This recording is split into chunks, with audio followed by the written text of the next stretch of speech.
I'm here today, this afternoon, to talk a little bit about my new job in Montgomery, my new boss, Governor Fob James, some of the lessons that I've learned about state government so far, and a little bit of my own research on political economy. First, a word about my old boss, Lou Rockwell. I want to thank Lou for the 15 years of the Ludwig von Mises Institute. It's been an honor, a true honor and a privilege to be affiliated with the Institute, and I feel like one of the luckiest academics alive to have been affiliated with the Institute for so long. And I want to thank everybody here, the members of the Institute, for making all that possible. But having such a great job at the Mises Institute, it made the idea of going to work for state government a difficult decision. Mr. Perry Elford always used to tell me, however, that Austrian economics, to be effective, has to be a practical matter as well. You have to take those principles and put them into effect in the real world. You can't just be a classroom academic. You can't just work on the blackboard. You have to take these principles, these theories, out into the real world and try to make a difference. And his urgings made my decision a lot more easier, and it's been a very pleasant surprise. My topic today is consolidation of government power and tyranny. Everybody in here knows, of course, that we have a big government. We have a big central government. I don't need to make that point. In terms of tyranny, I don't think we have to really argue the existence of tyranny here in the United States. If you've been following the IRS hearings this week or campaign finance reform hearings, you know what's going on in Washington, D.C. You know what we have is basically a Leviathan government. Our central government basically takes as much as it possibly can from us. No more and no less. So I'm not really here to argue the fact that we have a big government and tyranny, that we already have consolidation of power, but I want to look briefly today at the causes of the consolidation of power and some of the cures.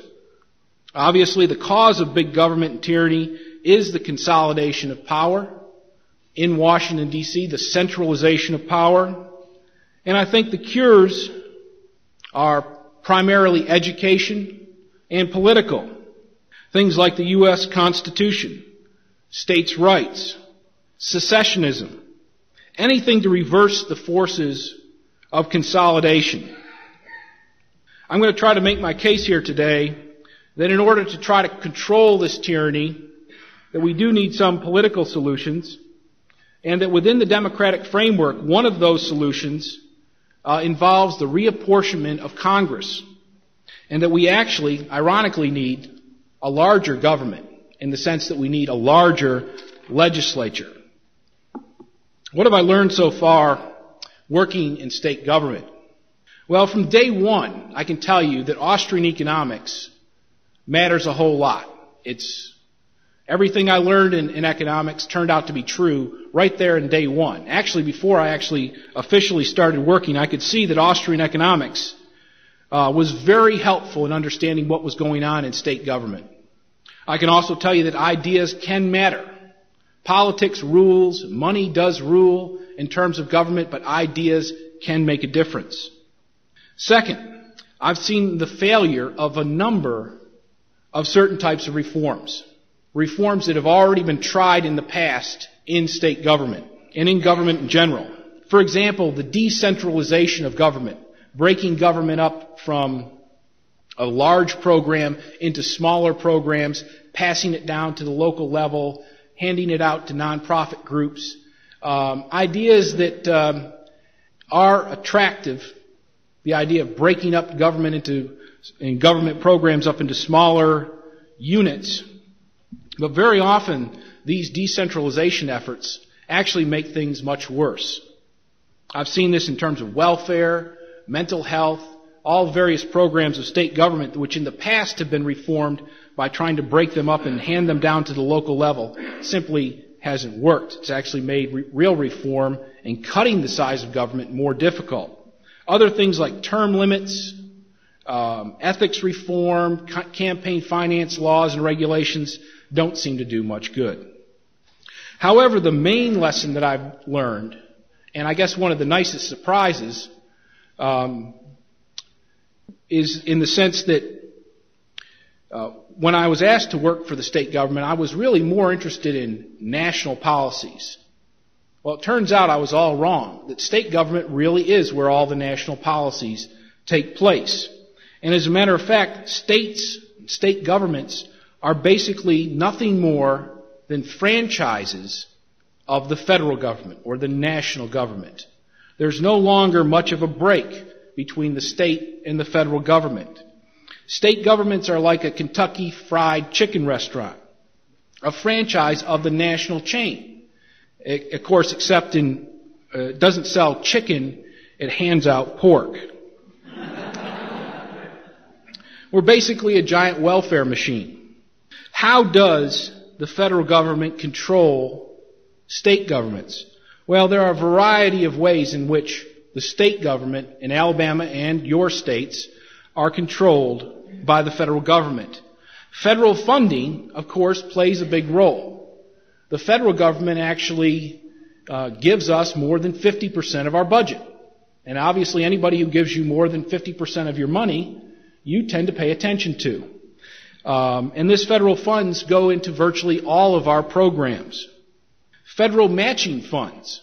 This is a particularly interesting way in which the federal government grabs a hold of state governments, providing them with the economic incentive that states cannot refuse, that politicians generally cannot refuse. A federal matching program, for example, may say if the state government contributes $1, the federal government will give you $5 or $10 to build roads or to do whatever, as long as you build them or carry out the program according to federal regulations. So this is a very powerful incentive, and it's one that most politicians can't overcome. Why? Because if you ignore these programs, your political opponents in the next election will simply campaign that they will bring the pork home from Washington, D.C. And then, of course, there are federal mandates. Federal mandates basically affect and direct every single program in state government. They direct through the monetary and through regulation every agency within state government. And through these mechanisms, they push state government to expand, to become larger, have larger budgets and higher taxes. The most recent one is a program to provide health insurance for children from low-income families. And the program says no strings attached. It's always the case in the beginning, no strings attached. All you have to do is put up $1 and the federal government will put up $5. As soon as they announce that program, the legislature goes wild about promising their constituents more benefits from Washington. Actually, the states have very little autonomy left. The only thing they have the autonomy to do, or the freedom to do, is to make things much worse than the federal government wants. Very difficult to make it better. So we have a consolidation of federal and state government that has resulted in big government, because states aren't allowed to cut back in any area without suffering the consequences. And therefore we have this Leviathan government that maximizes the amount of taxes it takes in from us and maximizes the influence and regulation of our lives. We no longer have this limited government. And we also have essentially government of one rule, where people in every state basically work under the same set of federal government guidelines. And so we have this national government, not a federal government. And the national government dominates the states, controls the mercantile economy, and smashes anyone who doesn't agree with them, that doesn't agree that the tyranny should continue.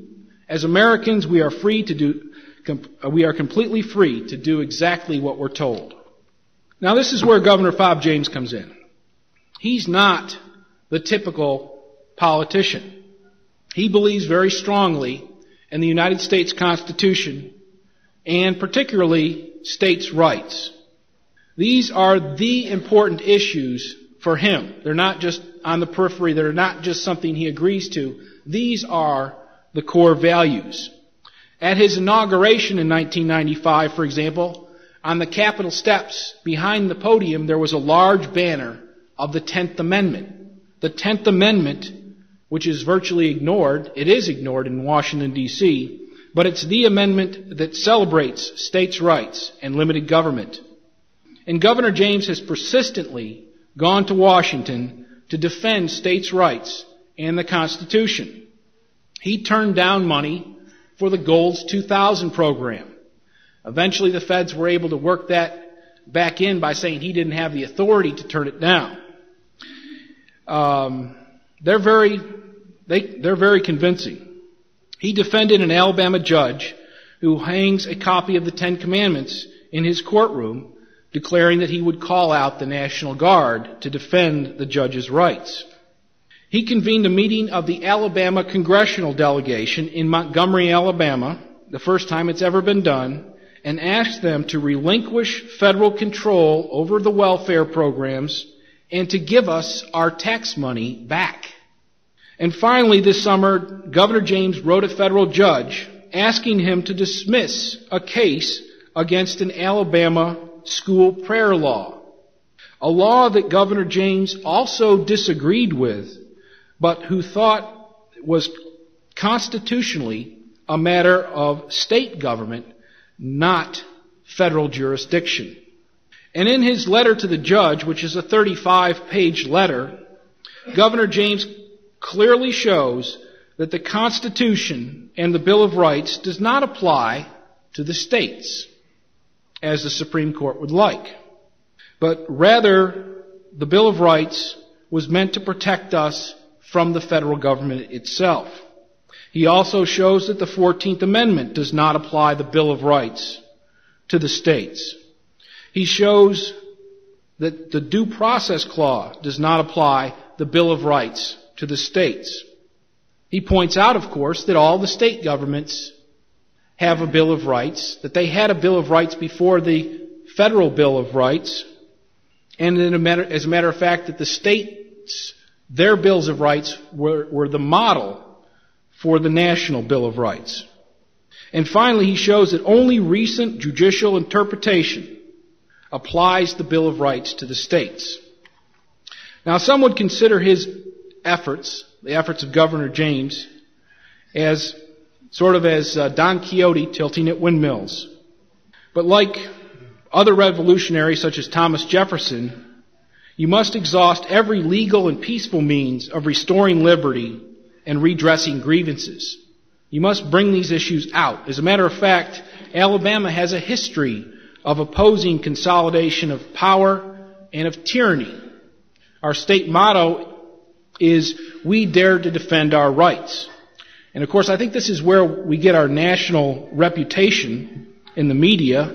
The media hates Alabama for some reason. I think it's this opposition. And if in the 15 years that I've been in Alabama, I've never seen an article in the New York Times accurately describe things in Alabama. It's usually filled with fabrications and lies. So, the Constitution and the Bill of Rights. Personally, I don't think the Constitution is a perfect document. I much prefer, for example, the Articles of Confederation, or, which was mentioned earlier by Professor DiLorenzo, the Confederate Constitution. Thank you. Got some people agreeing with me here. As much as it's to be admired, we have to remember that the Constitution was actually a compromise with big government nationalists like Alexander Hamilton and Madison. Madison, at the time of the Constitution, wanted to destroy state governments altogether. And Hamilton, of course, wanted a much more powerful presidency and a much more powerful and centralized central government. But as I said, it remains one of our main protectors of freedom. The original Constitution and Bill of Rights is no doubt still one of the great documents of all time. It's primarily the subsequent amendments and interpretation where we've lost liberty, where we've consolidated power, and where government has become more powerful. It's actually quite amazing how good the first 10 amendments are and how bad the rest of the amendments are. However, there is one proposed amendment that I want to talk about in some detail here, and that has to do with reapportionment. The reapportionment in Congress was never dealt with in the Constitution. All it says is every state gets at least one representative, and you can have no more than one representative for every 30,000 people. It doesn't say how large the House of Representatives should be, how the representatives should be divided amongst the states, or even how the representatives should be chosen within the states. So this is something that's left open in the Constitution. The Founding Fathers recognized this, and it was one of the first issues. The first amendment, the first proposed amendment to the Constitution was a reapportionment bill. Unfortunately, that amendment failed to pass by one state. Massachusetts mysteriously did not act, and the amendment died one state short. Now, reapportionment is basically how we reset the Congress in terms of the number of congressmen and how many congressmen go in each state and so on. And there are two main methods that were proposed in the early days of this union. The first method was proposed by Thomas Jefferson. I'll refer to this as the good method. Jefferson's method basically said there'd be a fixed ratio. Like in the Constitution, it said 30,000 citizens or 30,000 population per representative. So that was something that allowed for a flexible size of the House of Representatives. More people in the country, a larger House of Representatives. So you'd have a fixed ratio, and the size of the House would be determined by the size of the population. And in Jefferson's method was flexible and definite, and it favored the larger states, such as Virginia. Now, the other method was proposed by Alexander Hamilton. And of course, I'll refer to this as the bad method. Hamilton would set the size of the House at a certain number and then try to divide up the representatives amongst the states. Hamilton's method was inflexible, indeterminate, created a lot of political fighting possibilities, which we see today, and favored the small states. Jefferson's method was used from 1790 till right after his death in 1830. The size of the Congress increased from the original Congress of 65 to 240. So the size of the House of Representatives was growing with the nation. However, in the 1940 census, we adopted the Hamiltonian Method, which essentially reduced representation. And what I mean by reduced representation is that each representative in the House represented more and more people. They actually reduced the size of the House by 17, and they forced states to elect members within monopoly districts. At this time, several states still elected representatives at large. So a lot of the good, flexible ideas of the past were thrown out as the Hamiltonian vision took over with the 1840 census. And Hamilton's plan essentially stayed intact from 1840 until 1910. The House of Representatives still continued to grow a little bit each year, but it didn't keep up with population. It grew much slower than during the Jeffersonian period. In 1920, all of this changed. In 1920, there was no reapportionment. There was a big political battle after World War I. The Republicans who were in power essentially didn't want to give the power to the Democrats who were rising in voting strength. A big impasse ensued, and nothing was essentially done with reapportionment for the first time. It was called the most notorious and inexcusable anomaly in our democracy. It's something that's never happened before and never happened since. And out of this stalemate came a push to limit the House of Representatives to 435 members, to permanently seal the House at that level. Now, what was it that was necessary to change the basic form of government in the United States in such a drastic fashion? Well, it turns out that they were just running out of room. That was the excuse. They didn't feel like they had enough room and that they couldn't build any more buildings to house more than 435 congressmen. They also said that it would threaten the efficiency of Congress if we had more than 435 members. The New York Times actually wanted it smaller. So you're probably getting the drift now of, smaller, bigger, good and bad. Well, in any case, that's basically what happened. The limit was frozen at 435, and representation in this country has fallen dramatically. I have a little graph here that describes representation, the number of people represented by each House member. Down here is the Jeffersonian period, where each representative represented about 30 to 35,000 Americans. You can see it's kind of flat. And then we have a period here where the Hamiltonian Method dominates. The number of people per representative rises to over 200,000. And at that point, the size of the House of Representatives is permanently frozen at 435. And, of course, now we're up to the point where each representative represents or tries to represent, or maybe doesn't try to represent, 600,000 Americans. And as a result, we've lost control of our Congress. We've lost control of our congressmen. There's been 3 congressmen in my district in Alabama since I've lived in Alabama, and I've never even been in one of the towns that they've lived in. It's that spread out. Now, if we went back to the old method, the Jeffersonian method, and we looked at the limit of what the Constitution would allow us, because this is still very possible, it would just take a law of Congress or an amendment. We could have as many as 9,000 congressmen.